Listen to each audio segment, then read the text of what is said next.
In his book Sea and Sardinia, written at the Villa Fontana Vecchia, Lawrence describes Mount Etna as that wicked witch, resting her thick white snow under heaven and slowly, slowly rolling her orange-coloured smoke. This constantly active volcano dominates the east side of the island, and I'm no horticulturalist, but I'd have thought it was hard to grow anything on the slopes of a volcano. But it turns out I'm wrong. The foothills here are surprisingly fertile and have been farmed for generations.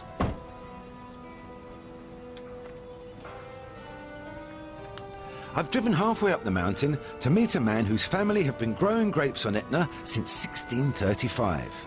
And if you think that's a long time ago, think again. The Greeks were the first to plant vines here over 2,500 years ago. Ciro Biondi is the man at the helm of the family business today. So Ciro, yeah. Why on earth are you trying to grow wine on the slopes of a volcano?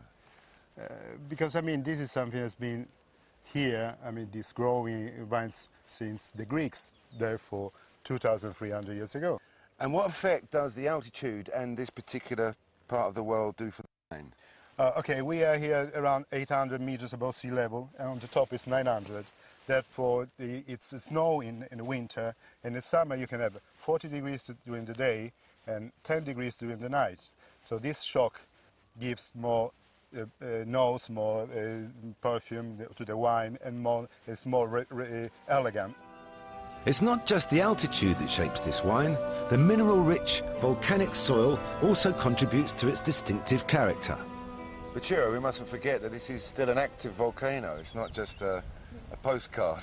Yeah, I know, but you know, all the people comes here to see. They question this, but are you not scared?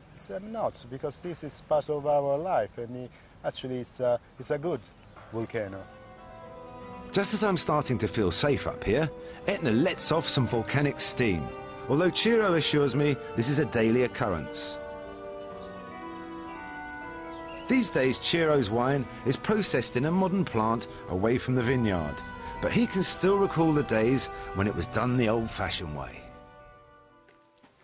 This is the vat where the grapes have been pressed by feet. Oh, really? The grapes were through from this slide there. The roof tile has been removed, and they threw the grapes down here and start to press by feet. Yes, so they'll roll the trousers up. Yeah, and actually, you know, I remember this. It was one of my first memory when I was 4 years old.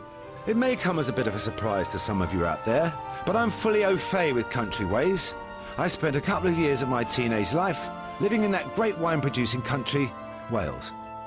But one of the great joys I remember as a kid being in the country was, yeah, harvest and people coming from the village and everybody helping. Is something still important for you? Yeah, and then, you know, in the other vineyard where we were, it's very hard to work it. There is only one way to convince people to come and pick the grapes there, is to provide them a fantastic lunch. So here, every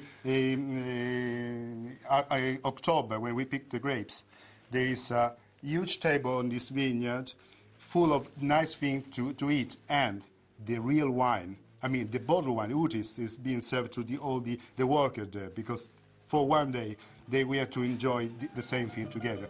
Fortunately for me, it's a free lunch today, so I won't be having to get my feet wet. But first, there's wine to be tasted. The nectar of the gods. That's what they say, isn't it? It's a sign to show that God really loves us. Yeah, indeed.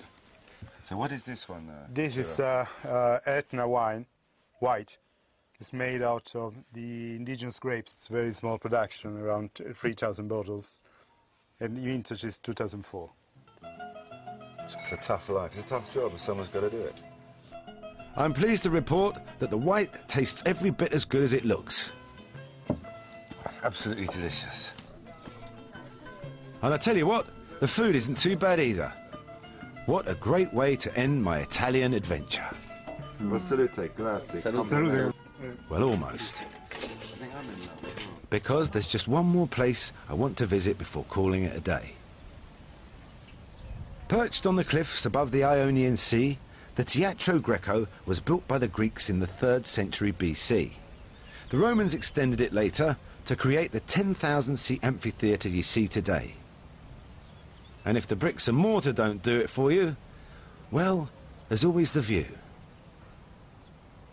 It's a suitably epic setting to reflect upon my